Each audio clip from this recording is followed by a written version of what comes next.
You will hear a conversation between an international student and the accommodation department.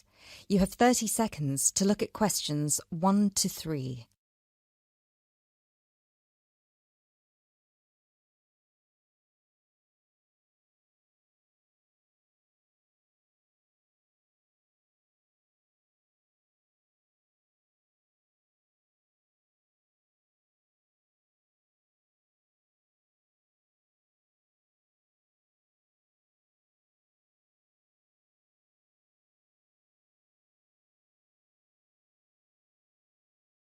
Hello, Accommodation Department. How can I help you?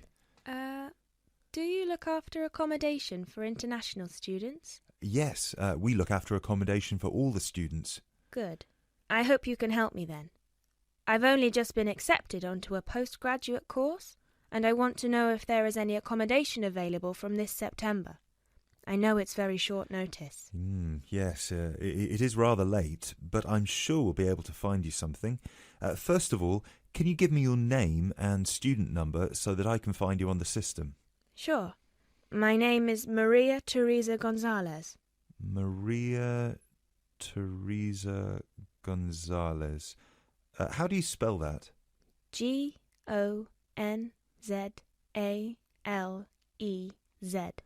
Thank you. Got it. And your student number, please?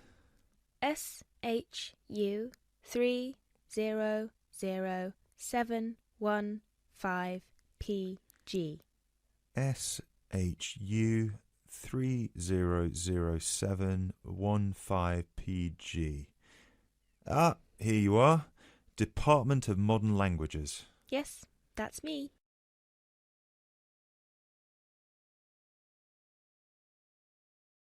You now have 30 seconds to look at questions 4 to 7.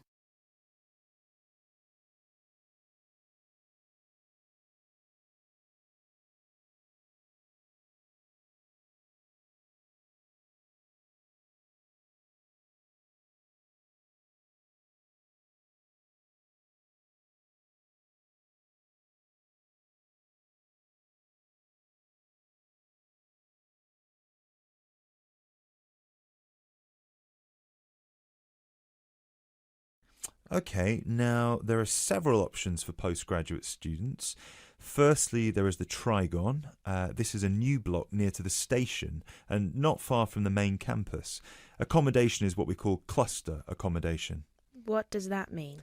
There's a small group of rooms, usually 6, each with its own bathroom clustered around a lounge kitchen area which is shared.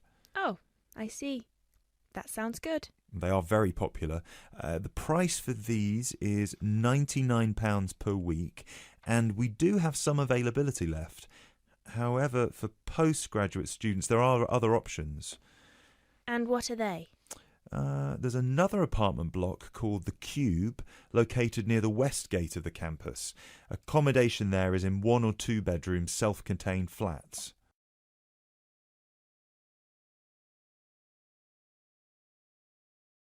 You now have 30 seconds to look at questions 8 to 10.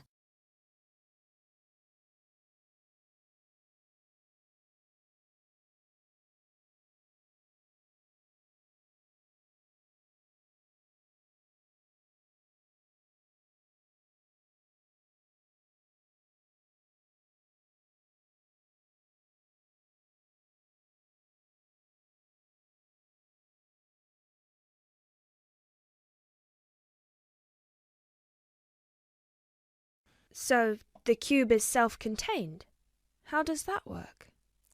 Well, basically, they're just like ordinary apartments. Each apartment has 1 or 2 study bedrooms with ensuite bathroom, a lounge and a kitchen. And what is the price of those? For the 1 bedroom, it is £180 per week, and for the 2 bedroom, it is £110 per week for each person.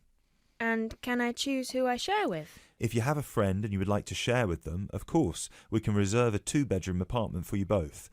Otherwise, you just have to share with whoever else is there. Obviously, it will be another woman. I will have to think about this. Do I have to make a decision now? No, but we don't have much accommodation left, so I can't guarantee that there will still be availability if you leave it too long. Yes, That's fair. I have a friend in the management department who might like to share. I will speak with her and get back to you this afternoon. Okay, fine. Do let us know as soon as you can. I will do. Thanks for all your help. My pleasure. Bye. Bye.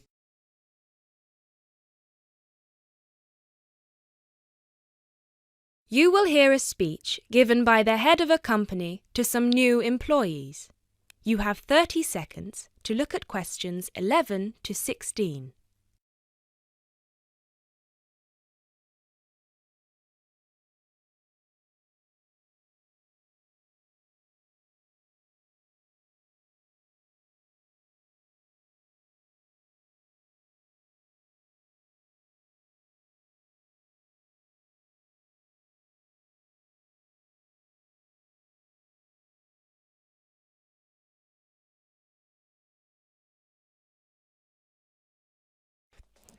First of all, a warm welcome to Barker's Country Safaris. We're delighted to have you all on board for this season. I know you've all been told a bit about the company when you had your job interview, but I thought it would be worth telling you a bit more about ourselves. Barker's was set up 10 years ago by myself, John, and my then girlfriend and now wife, Nancy. We started it initially just as a hobby. We felt that there was a good opportunity to share our love of the countryside in this part of the world with the many visitors who come here.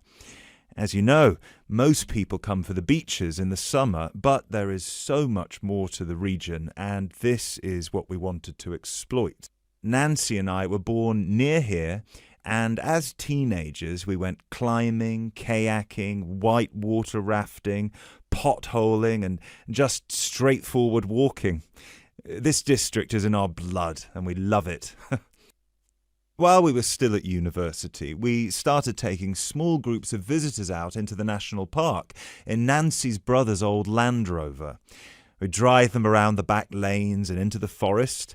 We'd also organise rock climbing tours for friends of friends. Then, each year, without us having to advertise, people came back to us to ask for more excursions and trips. So, 5 years ago, we gave up our other jobs to focus full-time on Barker's Country Safaris. Now, 2 years after that, we set up the activity tour part of the business, and 1 year ago, we expanded into organising activities for school groups during term time. Obviously, this was a massive challenge with all the health and safety requirements, but it's proving a great success.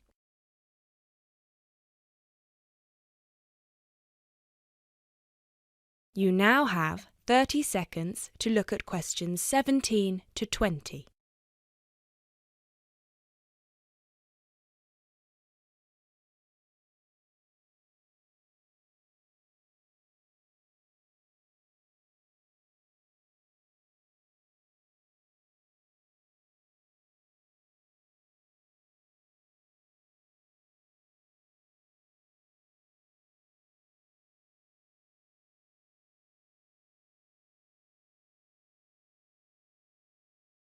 Anyway, we'll certainly not be dealing with school parties during the summer holidays.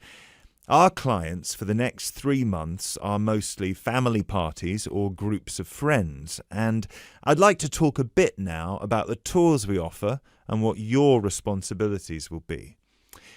Our most popular excursion is the Woodland Tour and Trail. Now, often this is sold out and we have all of our 10 jeeps in convoy with 8 people in each jeep. It's a lot of fun. These tours really offer a taster of what we can provide. So as both driver and guide, it is important that you do a good job here so they come back for the bigger tours. I will talk about the commission package later. As the summer days are so long, we have 3 tours each day, but you will not be expected to work on more than 2 of them. Morning tours start at 8 a.m. and go to midday. Afternoon tours are from 2 p.m. to 6 p.m. and then evening ones 7 p.m. to 11 p.m. All the tours follow the same route, and you should have made yourselves familiar with all the key information. This was provided to you in the information pack you were sent when you accepted the job offer. This is important, so if you haven't had time yet, please do so now. Our second most popular tour is the Family Exclusive. Now, this tour is for the whole day and for only one group. Usually it is just one jeep, but sometimes there are two if the party is large. These tours go from 10 a.m. till 5 p.m. and include lunch at the Brown Bear in Lower Middleton. We have a number of different routes for these tours as we don't want our premium clients being made to feel that they are part of a large package deal. You will be told which route to take with your weekly schedule. Now, I'd like to move on to the specialty tour packages. These are the ones that we are keen to book people on once they've done the woodland tour and trail trip.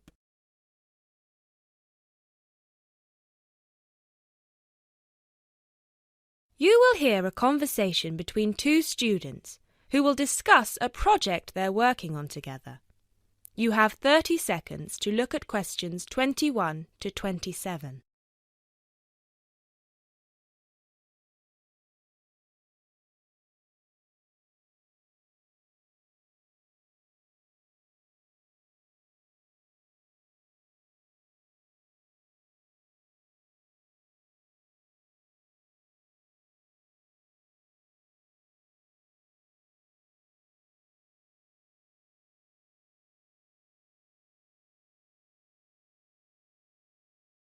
Hey Jess, glad you could make it.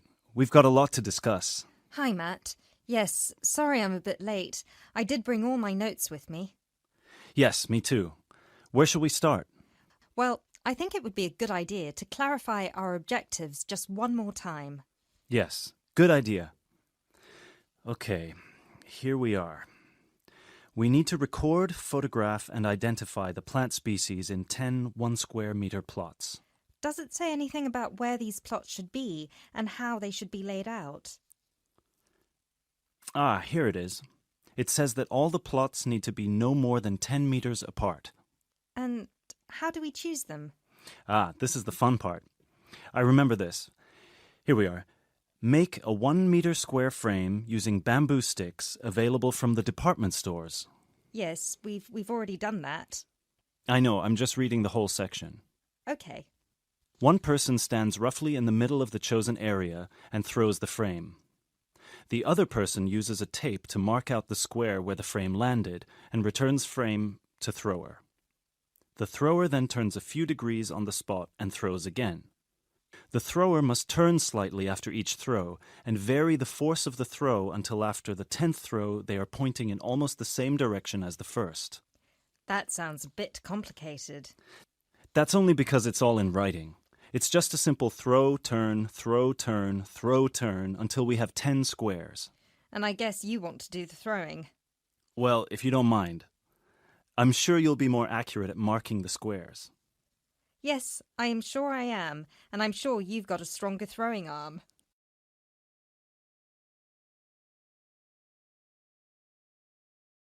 You now have 30 seconds to look at questions 28 to 30.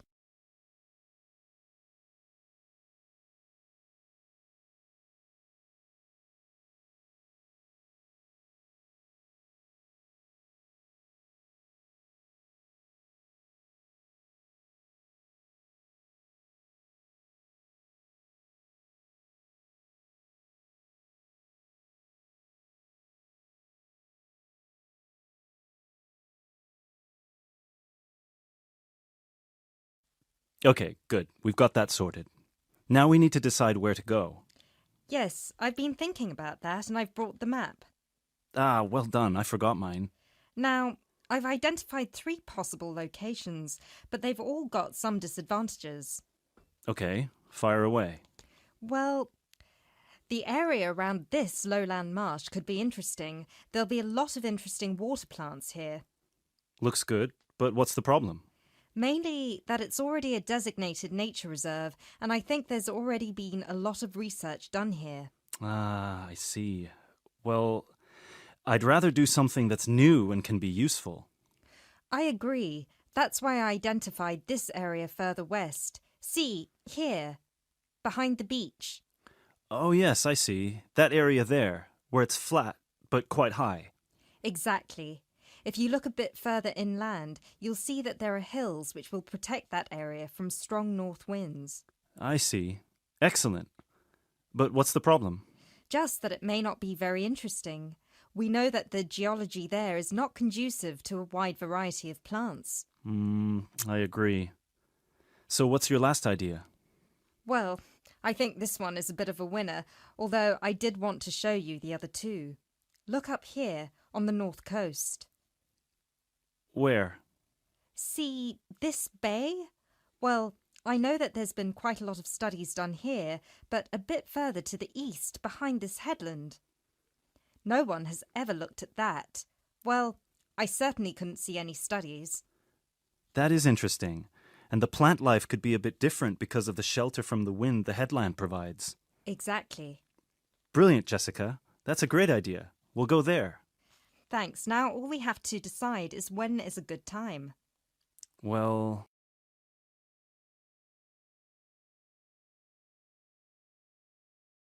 You will hear a lecture about geotourism. You have 30 seconds to look at questions 31 to 34.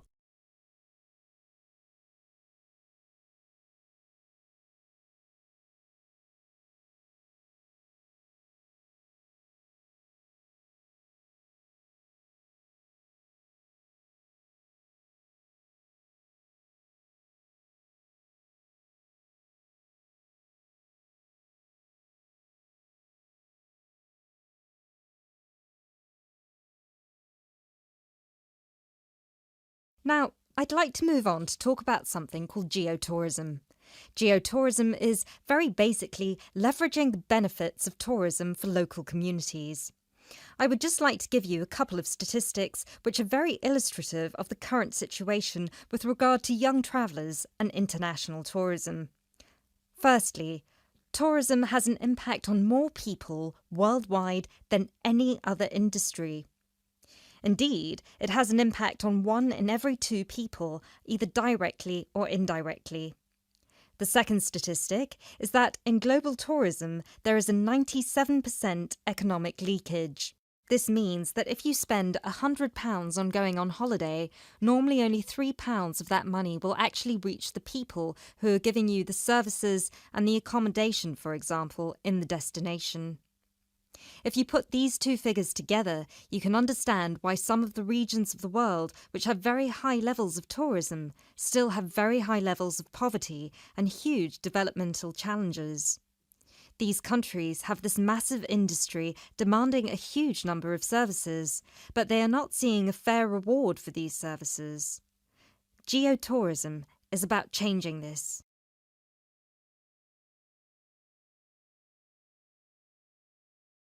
You now have 30 seconds to look at questions 35 to 40.